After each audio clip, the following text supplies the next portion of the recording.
Yes. So that we break our ankles and So, okay. And Kimberly, I'm just going to stand next to you so that I can keep track of pitch. And can you occasionally pluck your D string so that we don't lose our pitch? so we're humming a D. Yeah. One last phrase.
Hey everyone, how y'all doing out there?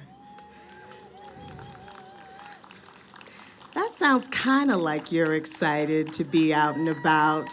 I'm not sure that I really believe you. Let's try that again. How are you all doing out there?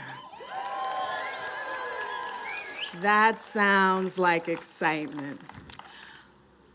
First of all, welcome. This is such a momentous occasion, but even more than that, it means something to us all to be able to gather, to be able to touch and see friends, new and old. And so I just want us to take that moment and acknowledge that. We have been through something. Is that not true? Yeah? And this is a moment for us to do this collective sigh and say, we are now doing a new thing, right?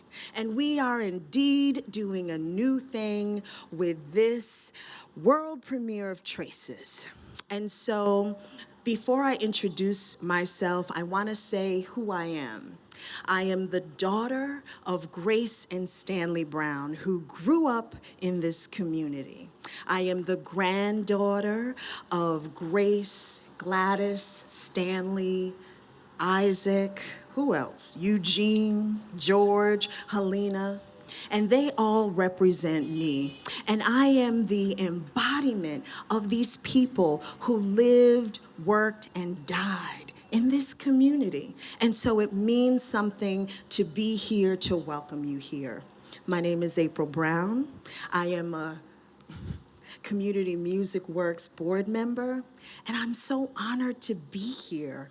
I'm gonna try to keep myself together because I can feel the tears coming. I am going to blame you, Michelle. I told you to not bring that energy with you. This moment is the beginning. It is an honoring, it is a blessing, it is a breakthrough, and it is a coming together. And we're gonna be doing a whole bunch of things together. We're gonna be singing, we're gonna be humming, we're gonna be planting, we're gonna hopefully be dancing and clapping. So are you ready to participate in this? Okay. Let me just say something to you. I come from a Pentecostal tradition, so when I say something to you, I need to know that you're with me. Now, in the back, they're familiar with the Pentecostal tradition because they knew how to speak to me. But over here, you were a little quiet. So let's try this one more time, okay? Okay. So, are you ready to take this journey with me?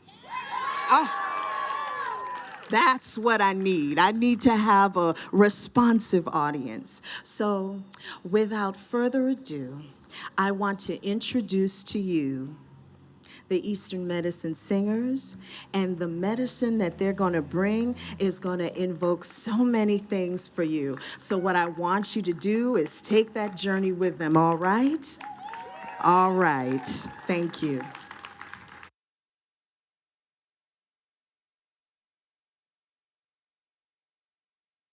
It's a pleasure and honor to be here, and we want to bring up the energy level about 150%. So I'm going to turn it over to Ray Two Hawks here for a song that he calls the Hawk Song. Thank you. Hey!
time for one more, too. We got time for one more? Niski. Huh? Niski. Yeah.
Thank you, Eastern Medicine Singers.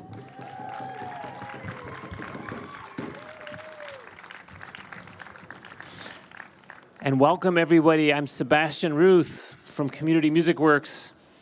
And I want to just give a deep word of gratitude to you all for this offering. And what an honor to have you all here and to be bringing this spirit and honoring this moment in this land today. This is a day we've been anticipating since 2017, when Community MusicWorks purchased this piece of land and began planning a building that will house Community MusicWorks sometime soon.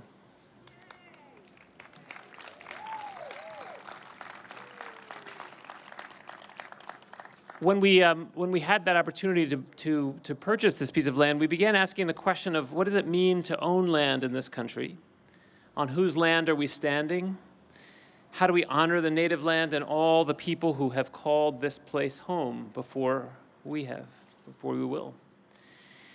So as we began to plan for a space while asking these questions, we turned to music. We are so lucky to have been collaborating with Shaw Pong Liu, composer and community worker.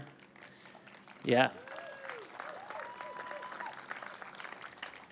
As well as Joe Ayuso and Micah Salkind, the Rhode Island Historical Society, and many others, to begin a research and oral history project to interview people and learn about people's memories of this place, the stories of this place, and how stories are held on this land.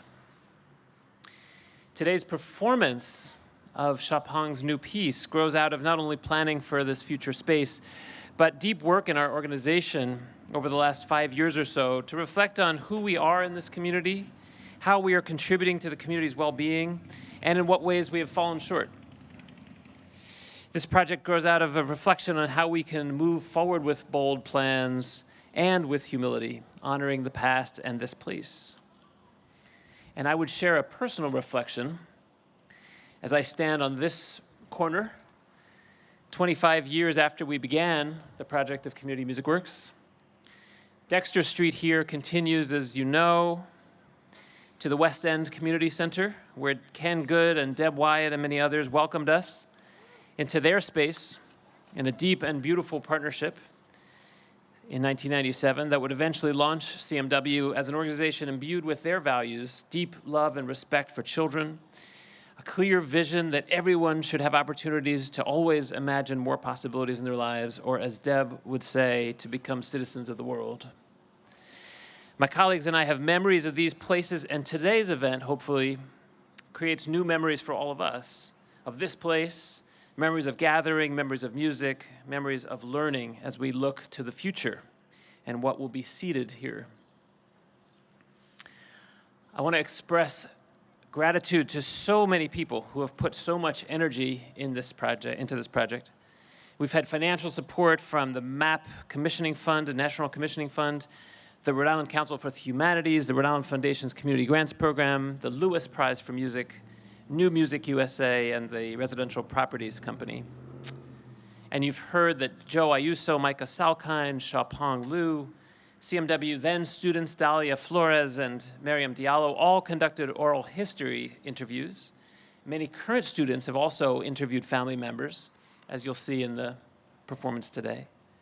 And our original concept for this piece was that we would have dozens of young people performing with us on this site and on this stage. And because of the limitations of COVID on rehearsing, students will appear today primarily via video screen, which you'll see around here.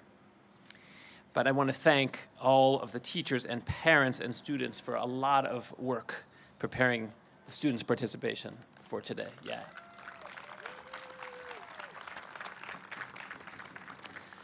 A couple others. Andy Russ has been a worker bee and a guru helping us conceive of the technical and production aspects of this project. Thank you, Andy. And our colleague, Kelly Reed, has done an unbelievable job directing every aspect of this project, coordinating people and budgets, to designing these garden beds you see around you and working them with her own hands, and to also collaborations with the Historical Society and so much more. A huge shout out to Kelly. Yeah. Where are you, Kelly?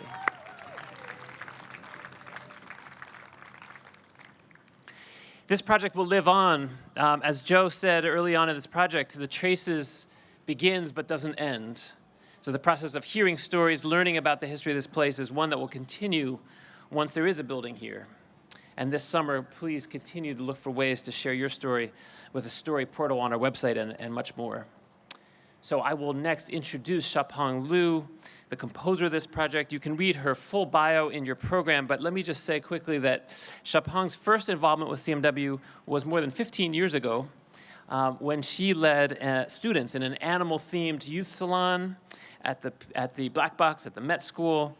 And we have been so inspired by Shaw Pong's musical journey ever since, seeing her writing music, performing, being deeply involved in questions of how musicians can use their music to further dialogue and meaning-making in communities. If you haven't already, please take time to learn about Shaw Pong's other work, including Code Listen in Boston, where she worked with police and communities of color to create musical projects together, and so much more. Please welcome Shaw Pong Liu.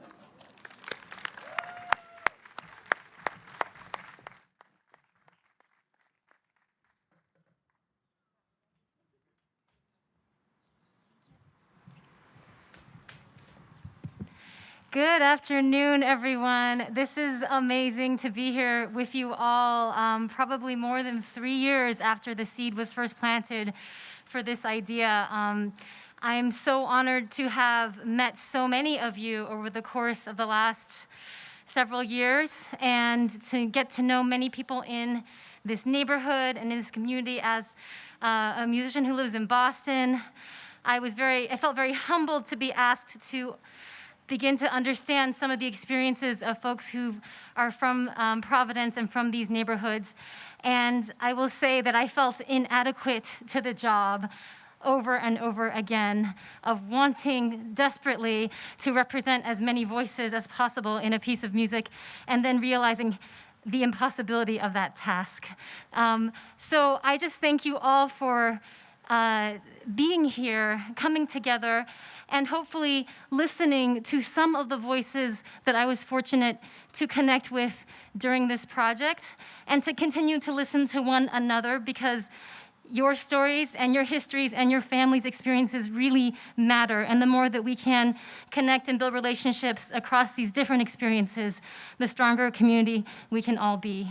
I'm so grateful for the guest artists today, Eastern medicine singers. Let's give them another huge round of applause for bringing your medicine and blessing us and this land with your powerful song. And I'm also very excited to be welcoming 2 more artists to the stage. I will say that you will hear some singing from our students of CMW and faculty of CMW. If you feel like joining, it's hard to try to encapsulate history in a piece of music. As I said, it's impossible. But here are some of the messages that I tried to bring together that I heard from many, many different experiences. One is the search for a home. As you will hear from Kia Yang in her amazing Hmong traditional song of the anguish of a young bride who's leaving her family of origin to a new family that may or may not be the future she wants, which is so true for so much of human history, the experience of women. To the experiences beautifully expressed by our guest poet, Rudy Cabrera, who will share his amazing poem, A Street Named America, about growing up just a few blocks from here and the experience of watching your neighborhood change without your control. And the question of the impact of gentrification on all of us, whatever part we play in that, and the cost it has for everyone.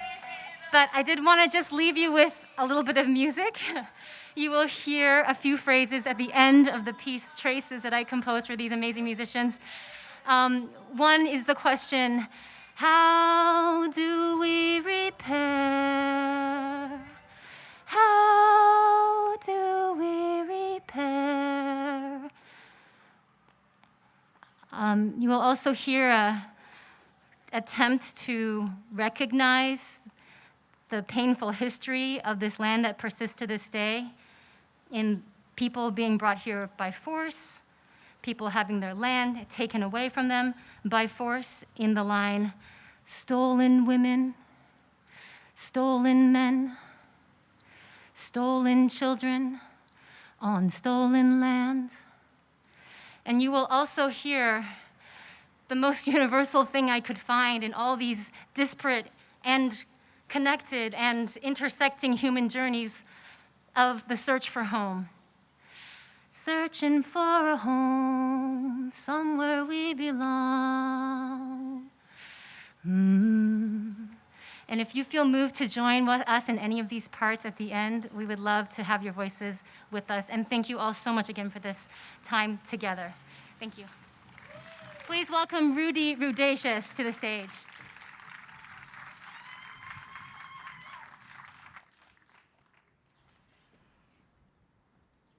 What's up, Providence? How y'all feeling today? You feeling good? Enjoying the nice weather? All right, hopefully I got some nice words for y'all to go along with the nice weather, you know what I'm saying?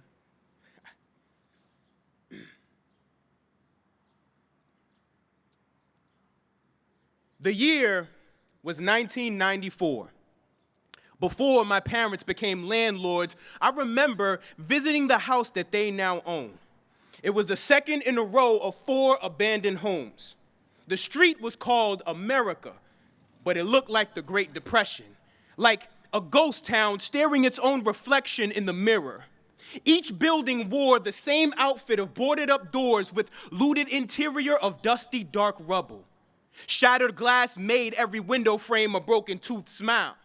The building my parents bought looked hungover, like the result of a party gone wrong, like an alcohol-chased argument went too far, like someone took a couple of shots before taking a couple shots. Across the street, caution tape sectioned off a fresh chalk sketch. Someone had their chest burned twice one night. The outline of a dead body labeled this property crime scene. My parents took a city cave and built a home from scratch. A few years passed. America Street became a neighborhood full of black and brown families. As kids, we were all in unison. Our outdoor bonding turned a graveyard into a playground. This concrete jungle of foliage and pollen couldn't stop the games we played. Trees marked start and finish line for foot races. Wild grass broke our fall when wrestling got rough. With a hollowed milk crate nailed to a telephone pole, my brother played basketball with neighbors until the nightfall. My sisters sat front row getting their hair done on the front porch. Now it's been over 20 years, and my parents still own this home. But new businesses and clean streets makes property value increase as financial grips started to slip. Everyone we knew has moved. I miss conversations, roasting sessions, debates from after school till curfew. Today, neighbors are strangers. We only greet each other with one word. I would rather a real estate eyesore with a pumping heart than this flatline suburb. Some days, I remember the caution tape from our first visit. I wonder if it was the universe trying to warn us, caution. Land is loyal to conquerors, never its natives, caution. History has ironic ways of repeating itself, caution. This street is named America for a reason. The building visible from our house is a theater called the Columbus. When I look around and see less people that look like me, I ask, is this a coincidence or a metaphor for genocide? Because gentrification will repaint a neighborhood like a bad art book. It stops coloring between the lines. I think of the chalk sketch from our first visit and realize, even though murders have stopped on this block, there is still something dying here. Thank you.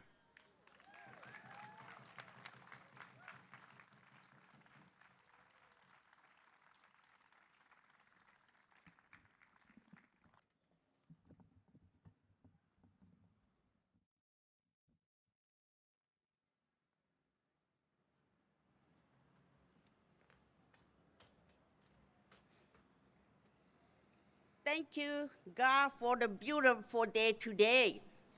I'm so happy to be here today, and I thank you for Shaw Pong inviting me here to sing my song. I'm really happy about that too. And my song is going to be a daughter-in-law sorrow and sadness life. And tin đủ ta con yo ấy ở cha thấu lên na lệ chi yo yung cầu mo han râu nu nhớ ít kế tổ ô y ba en cầu mo chi yo nam y lệ tu yu chữ chế tao tôi chi nhỏ lên na lên chỉ lưu plan trên lưu plan sang en cầu mo yo nhà mà thấp lập ca trồn tan yu mà tan cho na sẽ ý chỉ tổ chỉ cho càng nó hậu ở trong anh được tin đủ ta con giúp ấy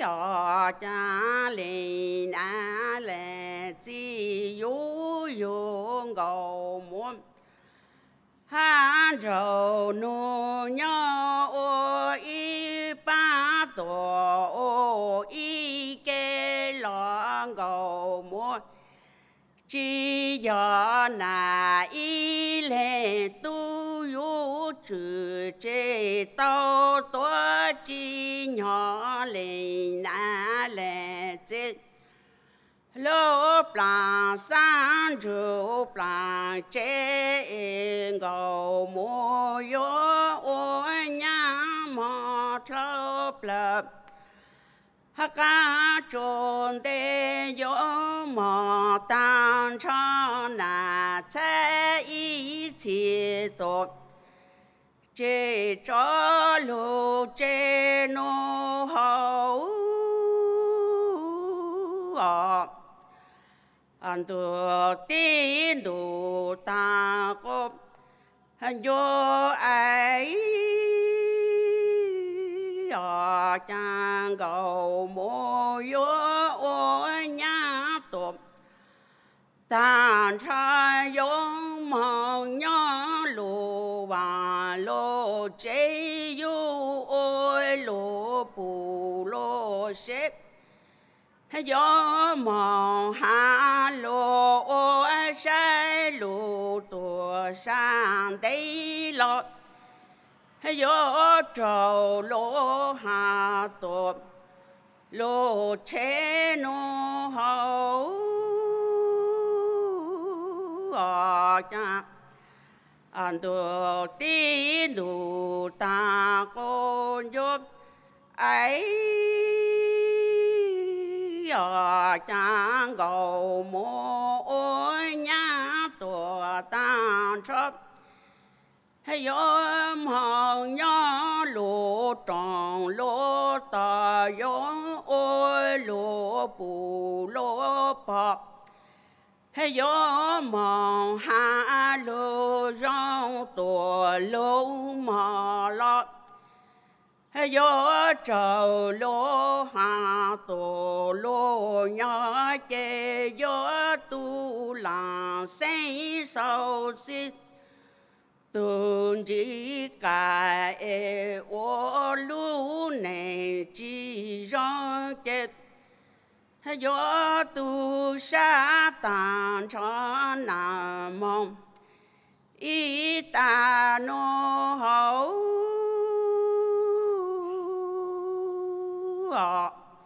thank you.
So this is Traces, the world premiere by Shaw Pong Liu.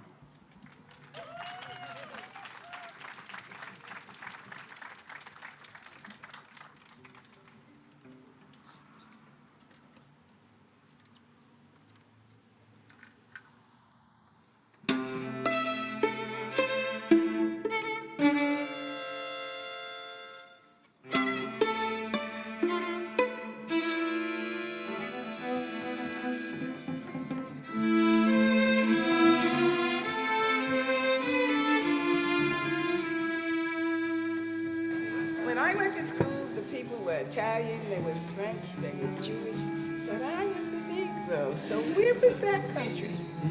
Where's that country at? And nobody would tell me. Nobody would tell me. Okay.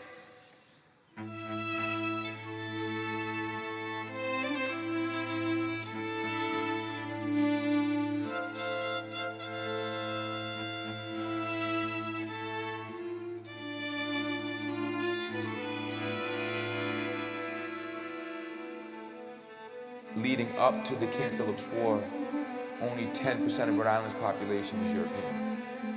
So 90% of the people running around in the state of Rhode Island were Indians, from the top all the way to the bottom. And that is like a real shock when you look at what's going on today, because it's like, but then when you think about it, a lot of those people still here were just classified as something other. As a Negro, as an African American, a lot of us have mixed with Cape Verdean blood, so Cape Verdean, anything other than being Indians.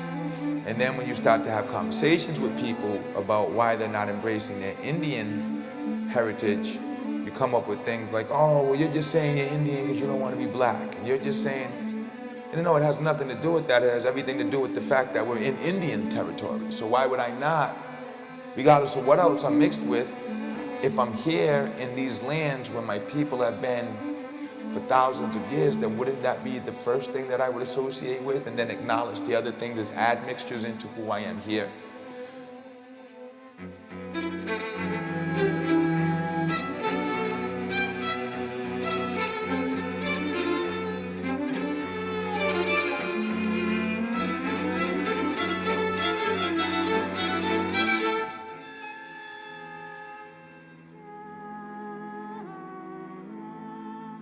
By boat, because the Mekong river is very big to cross the Thailand borderline. Yeah, so we had to travel by boat. So many people, they cross by themselves, or maybe they use the plastic to make them bag, very big bag, and like jacket, something like that, and they die. They don't cross the Mekong.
know you, so you're gonna know your children, so everybody is safe. So I grew up with 5 or 6 of my best friends on the same street. One of the things about staying in the neighborhood is that you've got a network. And no matter what hardship, if you ask for help, there'll be somebody in that network that will help you out. The friends that I have on my street, I'm still friends with them today, and I'm actually godfather to a couple of their kids. Wow. And we still stay in touch, and I think the bond of growing up on the same street for all those years, living basically in and out of each other's houses, eating at different tables, but everybody's mom took care of you like you were their own. I mean, we were like brothers more than friends.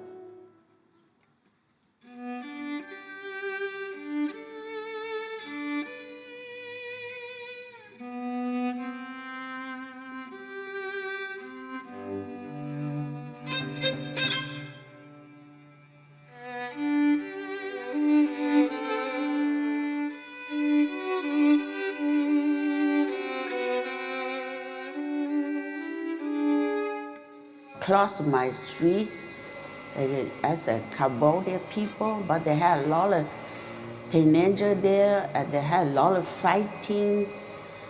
Oh, they killed each other. I'm so scared.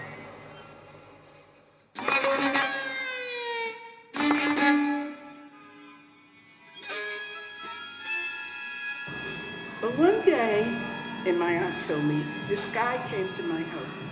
This guy was no judge. The man was dressed like the Ku Klux Klan. Had on a black cape. And my aunt and them told me, and I was 5 about this time, that he was a Ku Klux Klanman, and he had come because my mother and father hadn't paid the rent. I was scared to death. My mother was scared to death too, let me tell you.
My father had several jobs. He worked at Builders Iron Foundry, which is, where am I? It's not far, it wouldn't be far, it's where Wiggins Village is. Do you know where that is? Exactly. My father worked there too. Yeah. Yeah. Yes. Yeah. With a big machine up at the top with railings that poured the steel. Very, very, very hot. You couldn't go inside. I couldn't go inside. My father would come talk to me at the door if my mother sent him some food to eat or something. The work ethic for our parents was unbelievable. It was, yes. It really was. For the guy to stand down the corner, that was unheard of. But now it's not.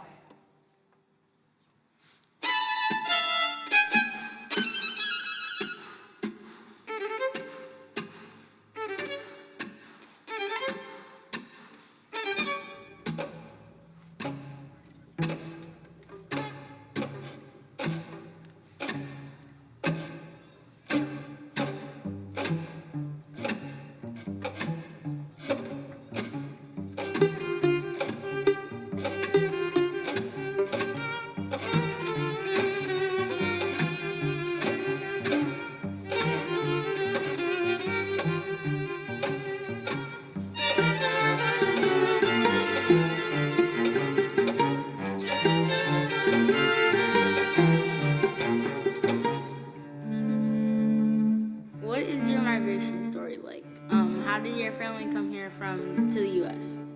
One of my sisters came first. She married somebody, and then he asked her to come here, and then she asked my mom to come when she became a citizen. And after that, my mom made a petition for all of us, and we all came to the United States. De las canciones que me recuerdan mi país, mi niñez, hay una que se llama Con mi burrito sabanero. Esa canción me trae muchos recuerdos porque es una canción de Navidad y esa canción empezaban a ponerla como desde octubre. Ya cuando yo escuchaba esa canción, ya yo sabía que se acercaba la Navidad y eso me encantaba, me hacía muy feliz. Voy a cantar un pedacito. One that reminds me of home would be Canalla by Romeo Santos because he's Dominican and it makes me feel connected to my country. My migrations family story would be my grandma came from Dominican Republic and my grandma and my great-grandma came from Guatemala for a better life. What is your family's migration story to the U.S.? So, Daddy Pop-Ups came to the United States from Ghana in 70-something. And then my moms came to the United States. They both came to Worcester. And then I was born in Worcester in 1975. And then they came to Rhode Island maybe 1979, 1980. And we've lived in Rhode Island in the west end of Providence since.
That's a very long time, so I don't remember.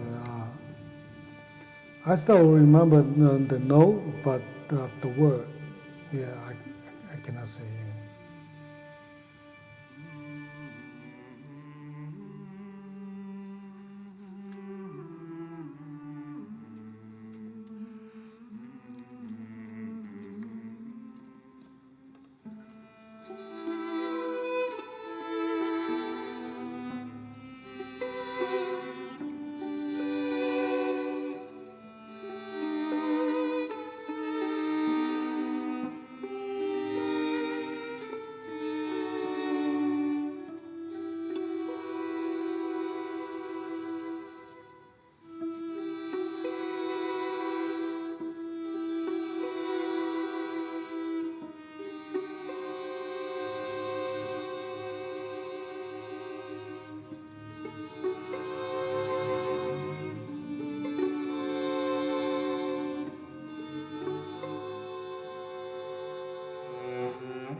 Come on, give it to them. Shaw Pong, where are you? I don't see you. Where are you? Where is she?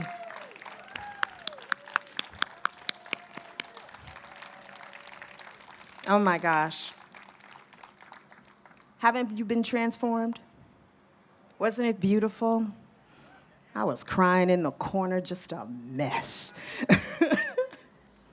This was the beginning, like I said to you early on, and there's still some more stuff we're gonna do, some embodiment work.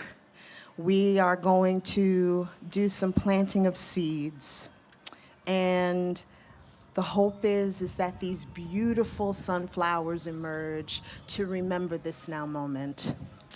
And before we get to the planting of the seeds, we're going to be blessed one more time by Rabbi Michelle, or as Michelle, as I now call her, because I think in a past life we were really good girlfriends. And she's going to share with us a story and a prayer that will just bless your souls. And what I want you all to remember as you go about the rest of your day, that this moment is something that was personal for you and you get to take it with you, but you also have to share it, right? Because folks who weren't here to witness this, you were there to witness it. And when this big building comes in another 2 or 3 years, you'll be able to look at that building and say, I remember when they broke ground, and I remember when I heard this beautiful song, and I heard this beautiful music, and know that you are a part of that, and you can embody that as a witness, okay? Promise me you'll do that. As a witness, you'll take some responsibility. All right. So I'm gonna get out of the way so y'all don't see me cry anymore and introduce to you Rabbi Michelle. Good. I knew you would need it. I knew you would need it.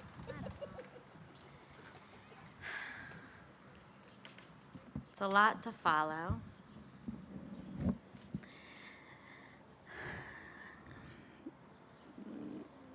It feels really apt that today is about honoring ancestors, honoring what came before. I'm honored to be here with my dad today, who I haven't seen and been able to be with in person for many, many, many months. Dardashti. Jewish people trace their roots a lot of places. Been a diasporic people for many generations. My father was an immigrant to this country in 1962 from Iran. My mother's side, I'm descendant from Eastern European Jews. And Sebastian and I met on a plane a number of years ago.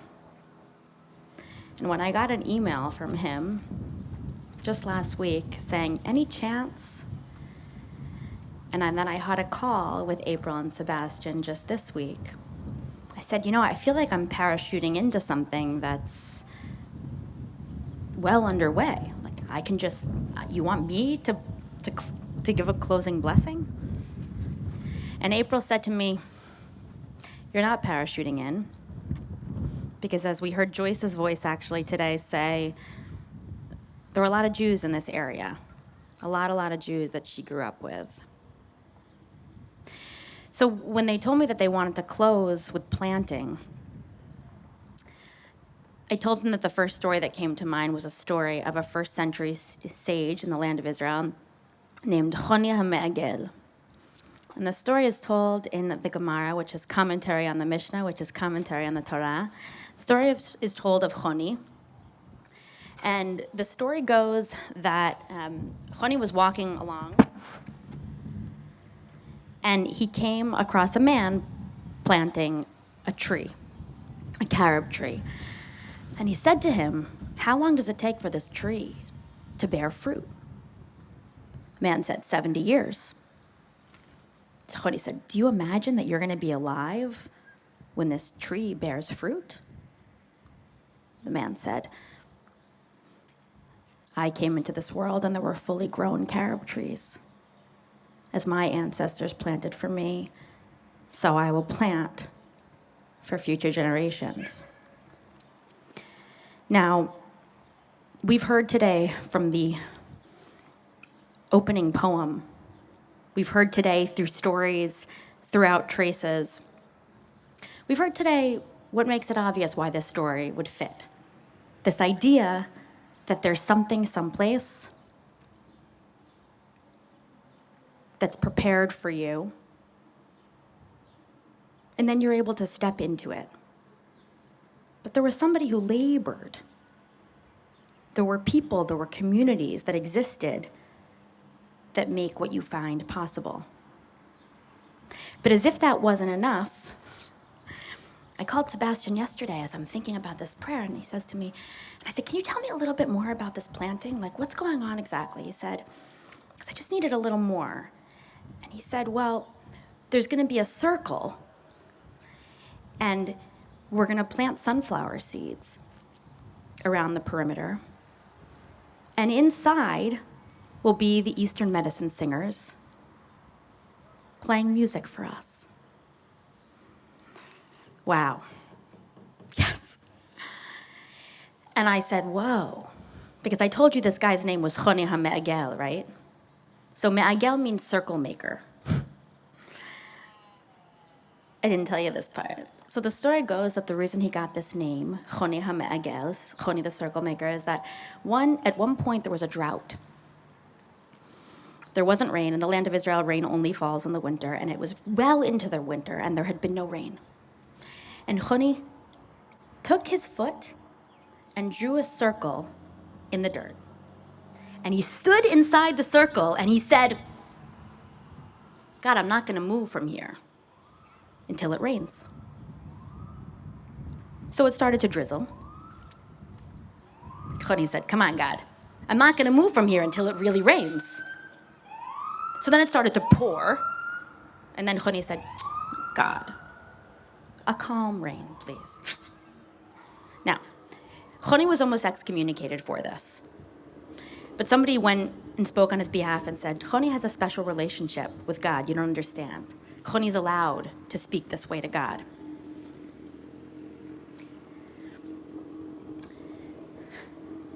And then the story gets a little darker. I didn't tell you about this part. The story goes, okay, that's why he had his name, but then later we have this story of him seeing this man with a carob tree. It says that after he saw this man with a carob tree, he promptly walked away, he ate a meal, and he fell asleep. He fell into a deep, deep sleep, and he was covered over with stone, and he slept for 70 years. It's a very strange story about Choni. And the story goes that he woke up, and he saw this carob tree, and he said, hey, are you the man who planted this tree? And he said, no, I'm his grandson. And he went to his house of study, and he went to his neighborhood, and he said, is the son of Choni HaMe'agel still alive? And they said, no, but his grandson is. And then he went to the house of study to find him, and they hear that they're quoting things, and they're saying that this was decided by Choni HaMe'agel, and he said, I am he, I am Choni.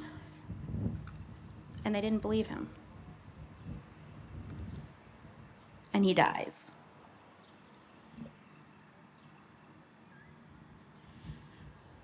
You're like, Rabbi, you got a little dark on us. I thought we were as a celebration.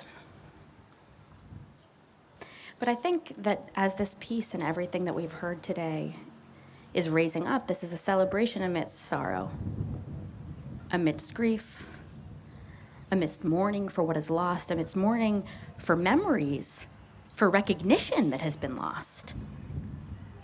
And in some powerful, powerful way that we can't begin to interpret, in some way you're paying homage to Choni. You're paying homage to all those who are forgotten by drawing this circle today and planting in all of their names. So I have to also just tell you that the address, I was walking here with my dad, and my dad loves gematria. It's like mystical numerology. And we're walking an hour and 15 minutes because I don't drive on Shabbat. And we're walking down Westminster. We're like 1326, 1326. Well, 1326 is a pretty holy number, I should just tell you, Sebastian. 13 represents the word echad, which means one. And when Jewish people say that we only believe in one God, what we mean is echad. Like everything is God. We have like about a zillion names for God. So I actually just want to ask people, yell out some name you use for God, or the divine, or powerful. Just yell it out.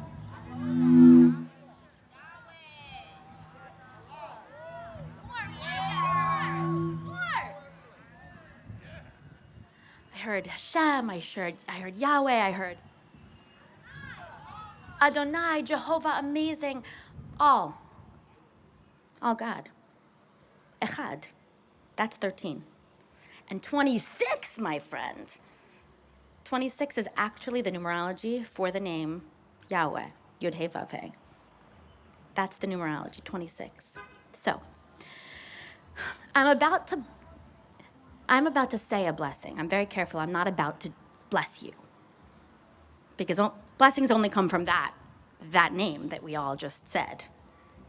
But there was a tradition that the Kohanim, anyone know Dr. Spock used to go like this, right? It's actually what he did is he appropriated what the Kohanim used to do in the temple. They used to go like this. And why they went like this was because they were trying to replicate the lattice work. This idea that they were the lattice work, their fingers were the lattice work through which blessings flowed. They made themselves an instrument of blessing. So, I have the tremendous honor today to lead you in this blessing flowing. And what I'm going to recite, I'm going to recite the priestly blessing. It's actually the first bracha, the first prayer, the first blessing found in the Torah, found in the Bible. There were ancient amulets actually found from the 7th century that had this prayer, BCE, that had this prayer on it. Now, it's a tripartite blessing. And if you get nothing else from it, what it's saying is, may you be safe. May you feel love or grace. And may you have peace. Those are the 3 blessings, okay? But I'm going to recite them in Hebrew, in English, and in Spanish. And what I would invite people to do is actually join me. Now, here's how you can join me. We're blessing a lot of things here. On some level, what we're blessing with this priestly blessing is we're blessing the project. A project that has been about oneness, that has been about community, and that it has needed all of these things, protection of all sorts. Whew, do you guys feel that? The wind, right? One of the names for God is Ruach, spirit, wind. Okay, so here's how we're gonna do it. I'm gonna invite you, I want you to stand actually, okay? If you can. Stand in body or in spirit. You need not stand, but rise in body or in spirit. And what you're gonna do is you can face, if what you're feeling right now is that you just need to feel the blessings yourself upon yourself, feel free to just close your eyes and feel them. If you're feeling you have someone here that you wanna be directing the brachot to, the blessings to, feel free to face them. Whether it's Sebastian, or April, Shaw Pong, various parts, various people, the center, these singers in the center, and this circle, the project. We're gonna be sending brachot. We're gonna be sending blessings. And you can feel free to raise your hands and send along with me. We are all channels of blessing. And send blessings to whoever needs them, wherever they are. And when I finish saying them in all 3 languages, I invite you to say amen, yeah? Or may it be your will. It can be cacophonous. Say amen in whatever language, in whatever way you know how, in English. May it be your will, amen, whatever you like, but really say yeah! Say yeah to that blessing.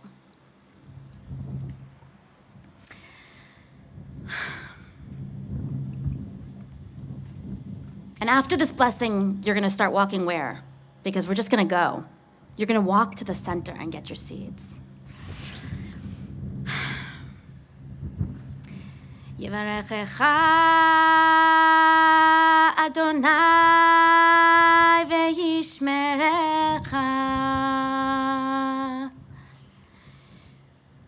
May Adonai bless you and protect you.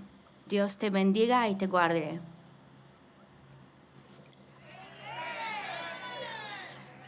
Ya'er Adonai panav elecha v'chuneka.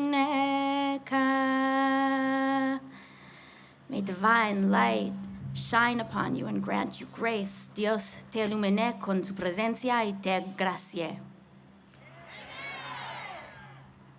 Yisa Adonai panav elecha ve'asem lecha shalom.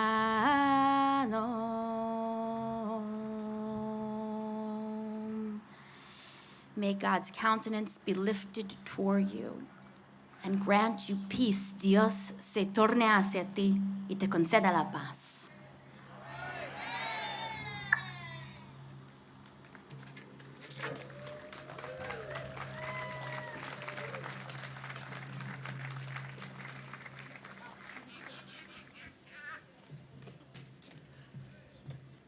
Since you are standing, you will be directed on where to put your seeds in the center while the Eastern medicine singers drum.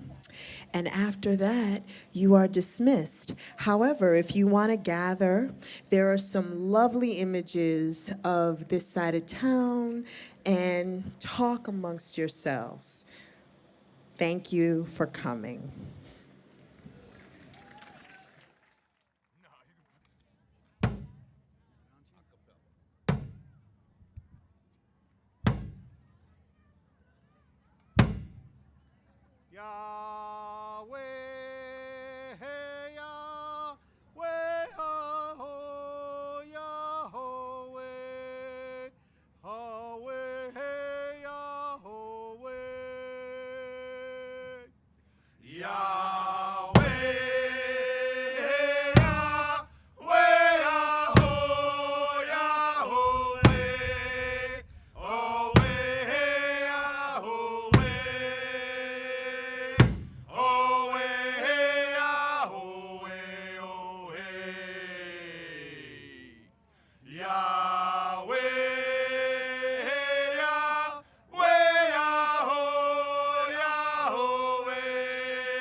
Donnie, watch your way.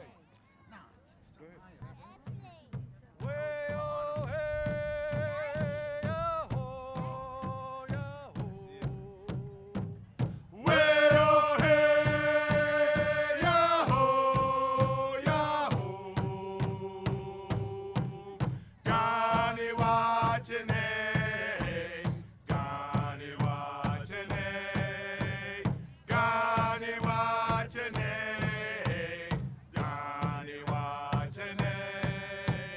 God.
wachene, Johnny wachene, Johnny wachene, Johnny wachene, Johnny wachene, Johnny wachene.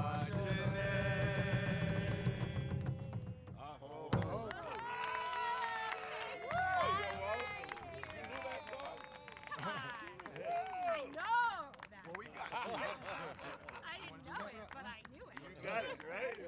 What do you do? That's it. That Southern? You guys edited. What's the Southern song? Here you go. Artie, what's the Southern song? That was amazing. And where's the Morocco lady? Where'd the Morocco lady go? She went way around somewhere. I saw her. Look at him. Chief. He's doing great. Chief. You can do the Southern. Oh, you can do the Southern one? I'll start it off. That's right there.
Tabane wuche ne pi kwaze kwazna Tabane wuche, mediquach ke sekak.